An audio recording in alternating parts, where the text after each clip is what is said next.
Tumsifu Yesu Kristo. Milele amina. Kristo, tumaini letu. Tumaini letu. Kristo. Maneno hayo ya kisalamu yangeweza kutusaidia mustakabali wetu wa maisha hapa duniani katika uhusiano na huyo Kristo tuliyesema tumaini letu. Ndiyo lugha ambayo ingetumika leo tunapokuwa tumemaliza tafakari ya mwaka C wa kanisa kiliturujia, baada ya kusikiliza mafundisho mbalimbali katika masomo, tukipita hatua moja baada ya nyingine toka juma la kwanza mpaka hili la 34. Mwishoni tunajikabidhi kwa Kristo aliye tumaini letu, kwa kumtangaza kwamba huyu Kristo aliye tumaini letu ndiye mfalme wetu. Kristo tumaini letu. Lakini nimejitahidi kwa wiki zima hili kuuliza maswali watu mbalimbali. Swali lilikuwa moja tu. Mfalme maana yake nini? Mfalme maana yake nini? Una mfano wa mfalme yote unayemfahamu? Yeye mnasemaje? Mfalme maana yake nini? Tunapotafakari habari ya Yesu Kristo mfalme, isipoingia maana sahihi katika maisha yetu, huenda tukapotoka. Mfalme maana yake nini? Nimesikia moja sema mtawala. Safi. Hili neno sasa mfalme badala ya mtawala, kwa nini itumike mtawala badala ya mfalme? Tukitafakari katika nchi mbalimbali ulimwengu, mataifa, kuna nchi zingine mtawala wake mkuu wa mwisho kabisa anaitwa mfalme. Nchi gani? Mfano?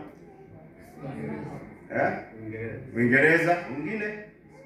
Hispania anasema mwingine? Swaziland anasema mwingine? Lesotho anasema mwingine? Morocco mwingine? Kumbe kuna ufahamu mzuri. Saudi Arabia, naona kumbe kuna ufahamu mzuri wa neno hili mfalme.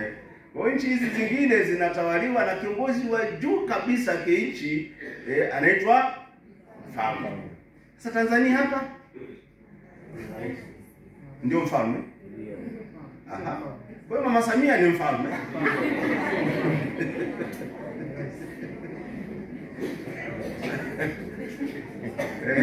Hapo tayari hapo. Wewe inabidi uingie kwenye kutofautisha sasa kati hao wanaosema mfalme na majukumu yake na wewe unasema tunasema rais. Lakini ukijumuisha yote tuna kiongozi. Kiongozi ni mamlaka ya juu ya mwisho katika nchi. Lakini huku kwetu basi tuende taratibu. Hatuna desturi ya kutumia hili jina la mfalme. Hatujawa na desturi hii. Sisi tumegawanyika kwenye makabila yetu.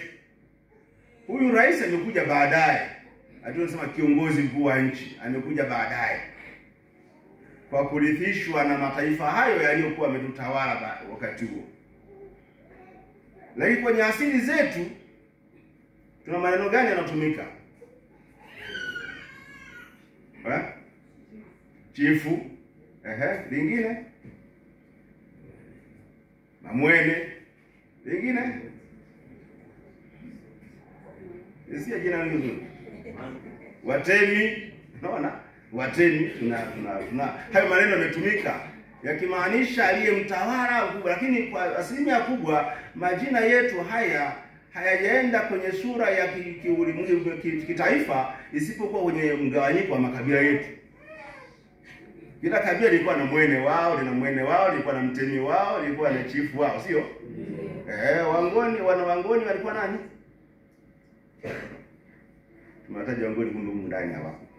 Haya. Wahehe nani? Wow. Kumbe hao wapo. Wow. Wasafu wa nani? Wasafu hawapo. Wapo. Nani alikuwa mkuu wenu? hawana habari hizi. Wanyakyusa nani? Na wenyewe hamna issue. Wanyiha Mulemerwa. Mulemerwa. Basi tungeweza kupata picha ya tunayemzungumzia mfalme au kiongozi au mtawala wa juu upande wetu katika level ya makabila yetu. Kristo. Huyu ndiye anayesikilizwa, ndio anayekuwa na majukumu ya mwisho katika mambo. Ingawa sasa inaonekana inaanza kufifia hadhi yao na heshima wanaostahili. Sijui kwa nini nafifia. Sijui kwa nini. Tukija kwenye kanisa, limeendelea kutumika neno hili kwenye kanisa kumhusu Yesu Kristo kama mfalme. Ilikuwa kwenye semina tungeanza kudondoka kila mahali kwenye maandiko matakatifu, wapi litumika, wapi umetumika, lakini kwenye historia ipo, imeendelea kwenye historia ikitumika hivyo. Inabeba maana ile ya mtawala. Wanakwaya wameimba wimbo ule wa mwanzo ulisema Yesu Kristo ni mfalme.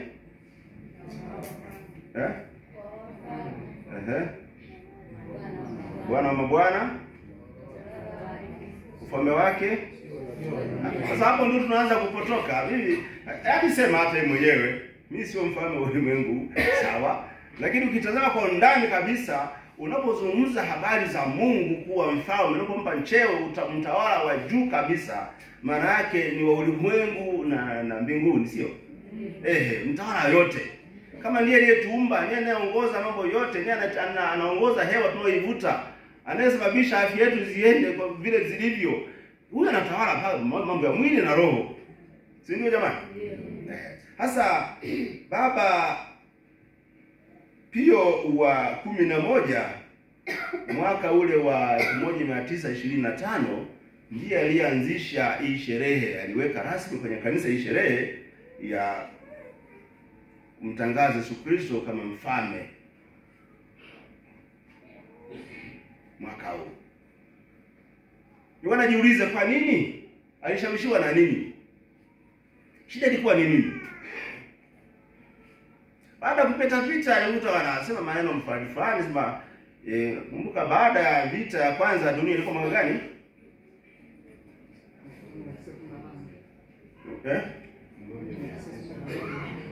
Baada ya vita ya kwanza ya dunia, matokeo yake za mwaka 25 tayari imeshaisha eti.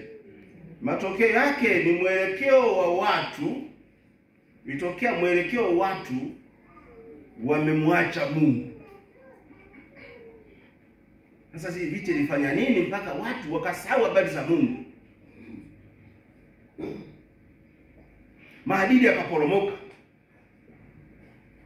Kadri tunapofanya maendeleo yetu, maendeleo ya binadamu yanapoendelea juu na Mungu anaachwa.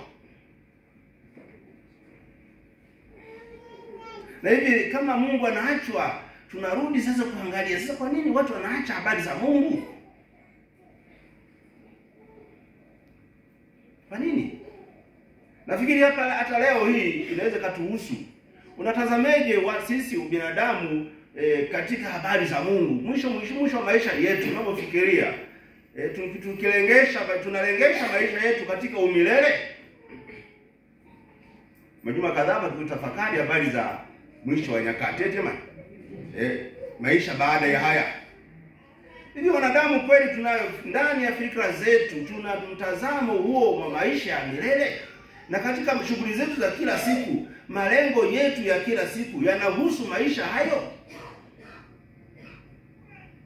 Na kwa sababu hiyo ndio maana Baba Mtakatifu leo anatangaze aweke rasmi tutafakari na kufanya jambo hili ambalo litukumbushe pamoja na matatizo mbalimbali yaliyotokea kivita, pamoja na maendeleo ambayo binadamu anaanza kuyaweka, lakini mbeleni tutazame Mungu ndiye mtawala. Mungu ndiye mtawala. Tutazame hilo. Na utawala wa Mungu unaanza kutangazwa na Yesu Kristo. Tutangazwa na Yesu Kristo. Ametangaziwa kwa kabla hapo utabiri, lakini amesema yeye mwenyewe wakati mbalimbali Mwishoni katika injili ya leo, mwishoni nimependa sana tafakari na kuzama katika wazo mwishoni katika injili ya leo unaona wahalifu wawili msalabani. Wahalifu wangapi? Wawili msalabani. Nani ametangaza kama Yesu Kristo ni mfalme? Tupo mimi na wewe pamoja na Yesu msalabani, mmoja upande huu, mwingine upande huu. Mwisho wa maisha yako, sekunde yako ya mwisho, mtazamo wako katika huyu Yesu Kristo ambaye anashiriki mateso yako. Uko msalabani na wewe pamoja naye, hiyo upande wa kulia, upande wa kushoto, haijalishi. Mwishoni wewe, ndani ya kufa kwako, kabla ya kufa kwako, dakika za mwisho, una lipi la kusema juu ya maisha yako yajayo? Mungu amesemaje? Mwingine akasemaje? Wale tulio wengi mwishoni mwa nyakati zetu za maisha hapa dunia, tulio wengi tunaishia kwenye kumtukana Yesu mwenyewe. Tulio wengi mpaka dakika ya mwisho, ndio ulimwengu ulivyokwenda. Tulio wengi, na hata hivyo tumesahau hata nini Yesu Kristo anatuletea. Ni kitu gani anatuletea? Tumesahau. Ndugu zangu, mimi na wewe siku ya leo ni kama tumefika mwisho wa maisha yetu. Tukiwa mwisho wa maisha yetu na tunamaliza maisha katika taabu na shida kama hao wawili msalabani waliosulubiwa pamoja na Yesu.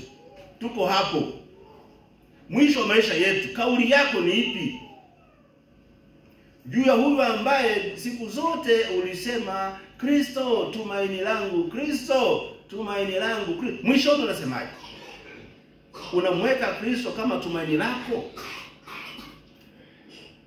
katika dakika hizo za mwisho? Katika maendeleo yako ya kila siku, shughuli zako zinamweka Kristo kwamba huyu sasa ndiye sababu ya yote, na kwake ndiko ambako tunaelekea, na kwake ndio utawala utakamilika?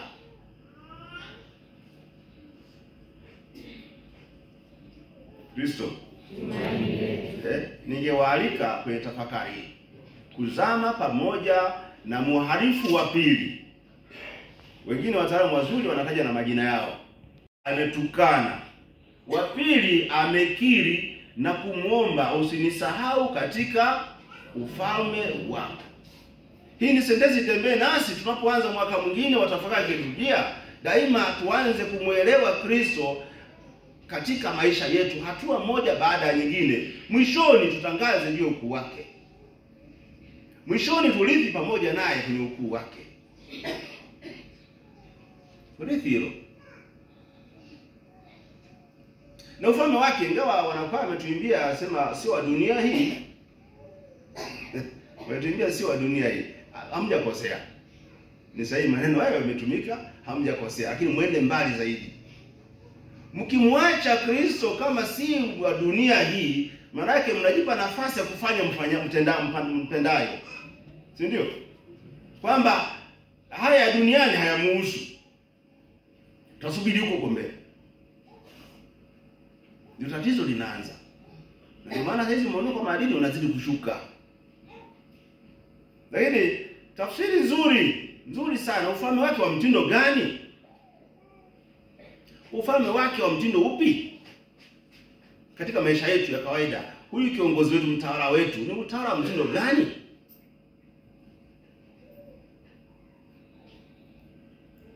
Mtu mmoja, basi nyakati hizi ngumu sana, mtu mmoja aliniuliza kwa nyakati hizi, kwa nini nyewe Wakatoliki, maaskofu wenu, nyewe mapadre, mko busy sana na kukosoa mambo ya serikali? Kwa nini mmepoteza nini? Yaani kitu gani ambacho kinaonekana hamjapewa mnalalamika?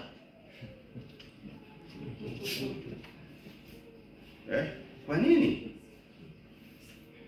Kuna issue gani? Kuna nini nyuma ya pazia? Mbona mnapiga kelele sana nyinyi Wakatoliki? Mnapiga kelele sana. Maaskofu wenu, mapadri wenu mnapiga kelele. Na waumini nao wanapiga kelele. Kwa nini? Sasa hizi inaonekana kapita ka Tanzania kanaanza kuwa kidini. Mashambulizi yameenda kwenye kanisa Katoliki. Yao ninyi msikia.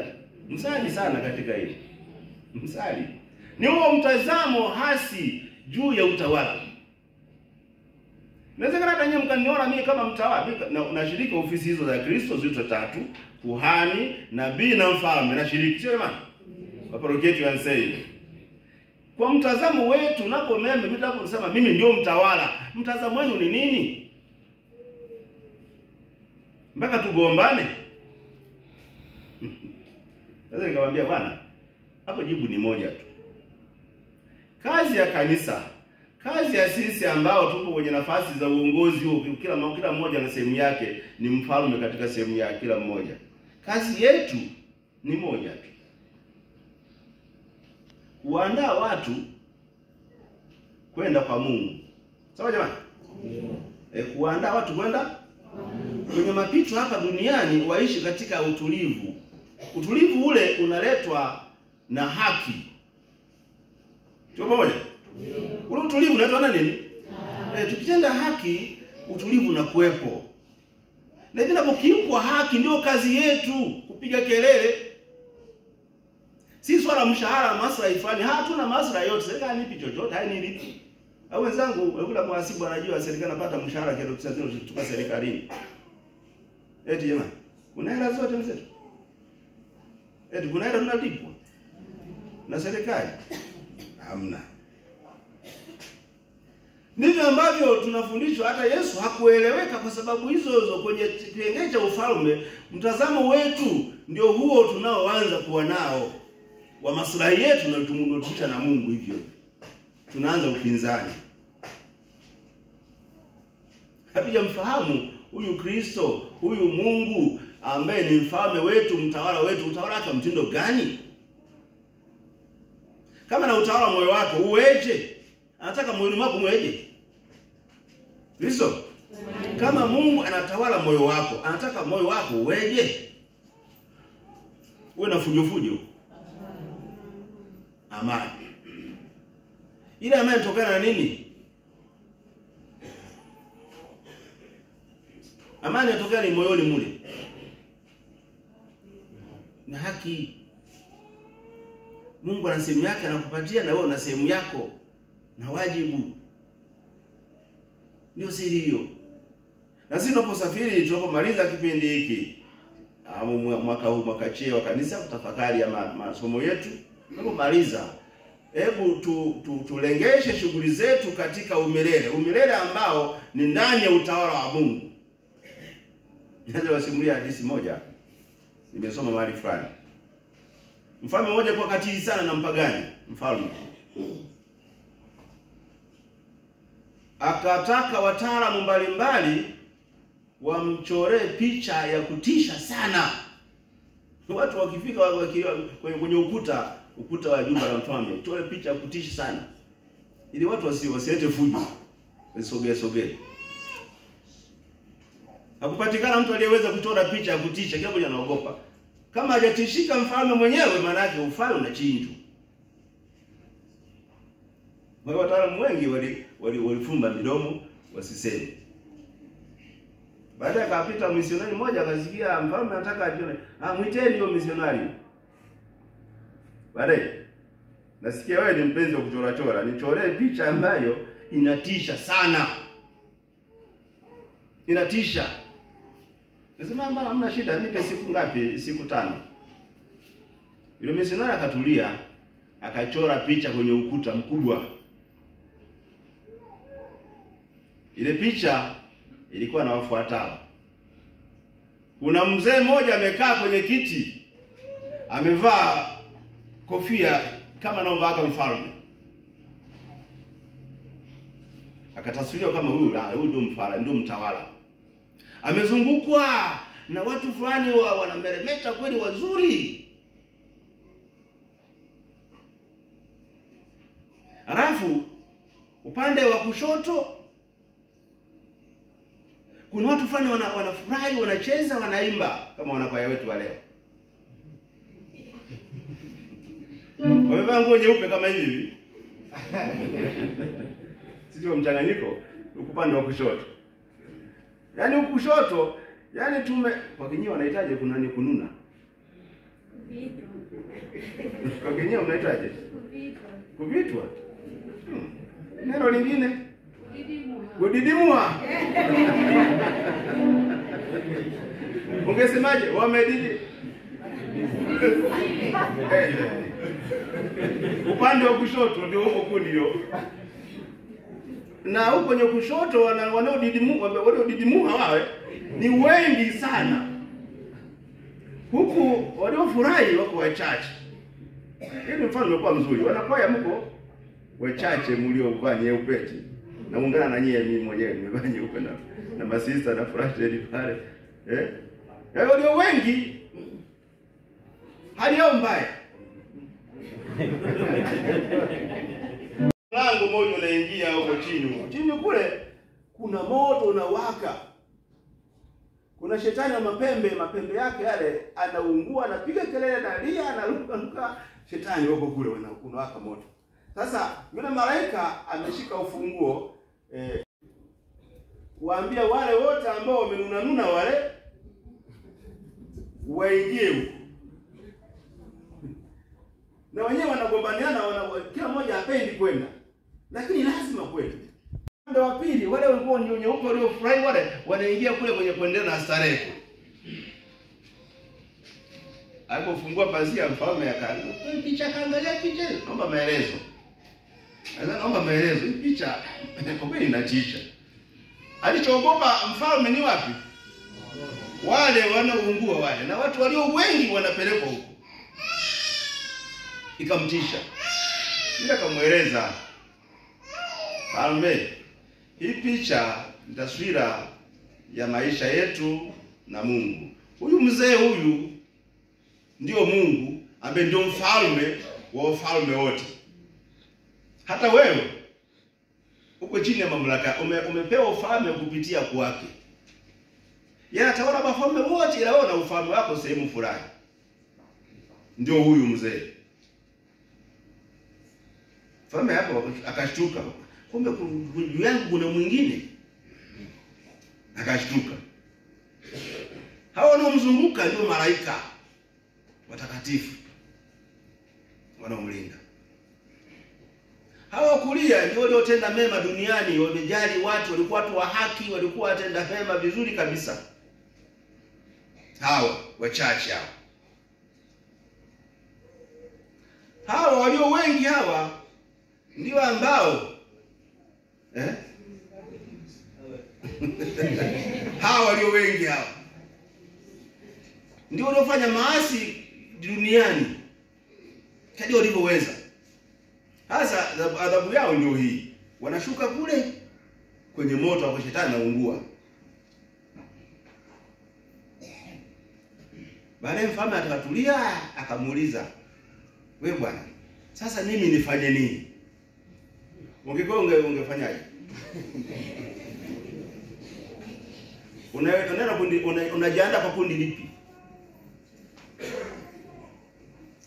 Kristo. Maisha yetu tunaanza baada ya kumaliza kipindi hiki. Safari inaendelea. Tufanyie maandalizi hatua kwa hatua, siku kwa siku, ili tusikumbwe na kundi hili kubwa la watenda maovu. Tujitahidi kuingia kwenye kundi la watenda mema, ili tuende kufurahi, tuone mlango wa furaha, sio mlango wa jehanamu. Ndio wajibu huo tunasali kwa ajili ya ndugu zetu waliotangulia. Kama hukumu haijapita sawa sawa, imechelewa na walikuwa na matatizo, wasiende kwenye ile mlango wa jehanamu. Lazima wenyewe tujitahidi katika matendo yetu ya kila siku. Hebu jamani, tufahamu yupo aliyemtawala, anayetawala yote, kwa dalili ndogo ndogo za kawaida katika shughuli zetu za kila siku. Hili mtakubaliana na mimi. Tulikuwa tafakari na pali mwenzangu mmoja. Tuna dhambi mbili. Ziko ngapi?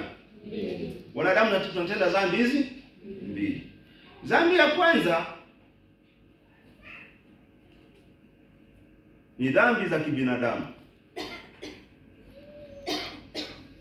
ambapo mara nyingi tunaungama. Nilisema uongo, niliiba, nilizini. Ni maelekeo ya kibinadamu. Wewe jamani, maelekeo ya hujamuasi Mungu moja kwa moja, hujamkataa Mungu wako, ili umeteleza, umeanguka, unashauriwa fanye simame uendelee na safari. Lakini dhambi ya pili, tupo wengine, dhambi ile ni tafsiri moja kwa moja wewe umemkataa Mungu. Ile dhambi wewe, saa hizi mvua zinanyesha, sio jamani? Shughuli yetu tunaenda kwenye nini? Kilimo. Kwenye kilimo chako unategemea nini? Upate mavuno mengi.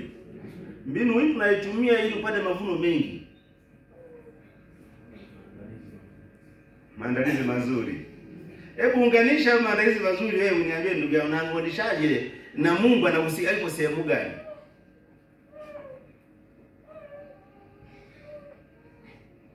Mungu yupo? Kweli? Kama Mungu yupo, ulipoenda kwa mganga kuomba dawa ya kushindia shambani, unasemaje juu ya Mungu? Hayupo. Kama Mungu yupo, duka lako kwa nini uweka kitu fulani, uweka kitu fulani? Kwa nini dukani? Kama Mungu yupo kwako. Kama Mungu yupo, kwa nini unahusianisha ufugaji wa njiwa na matambiko? Njiwa tu hawa. Unafuga njiwa, usio wa kawaida. Kama Mungu yupo moyoni mwako na shughuli zako. Kristo, Mungu yupo? Yupo. Kweli? Kila mmoja jitazame ndani ya nafsi yake, shughuli zake anakaribisha Mungu au ana njia mbadala? Na ndiko tunakoelekea tulio wengi, ndugu zangu. Ndio maana tunaangalia na mahangaiko yetu yanapeleka mpaka kwenye mafanikio yasiyo rasmi, yasiyo halali. Yana mafanikio yasiyo halali katika maisha yetu ndio kukaribisha, kwa ndio kusema kwamba wewe una dhambi ya kumkana Mungu. Nafu yule aliyesema nimezini mara 25. Ni makosa ya kibinadamu, Mungu hajamkataa. Nafu aliyeiba, tena ipo wanaiba, anza Mungu nisaidie. Hao Wachaga wanafahamu habari hizi. Na baadaye anashukuru, anasema asipali, nashukuru sana, naomba ni misa kwa ajili ya kumshukuru Mungu, shughuli zangu zimeenda vizuri. Shughuli gani ya kuiba? Ameiba. Lakini shughuli imeenda vizuri kwa sababu umeweka jina, mleta nini? Jina lingine tu. Semeni tu, mlitumia vizuri sana. Semeni jina gani? Tumeolete au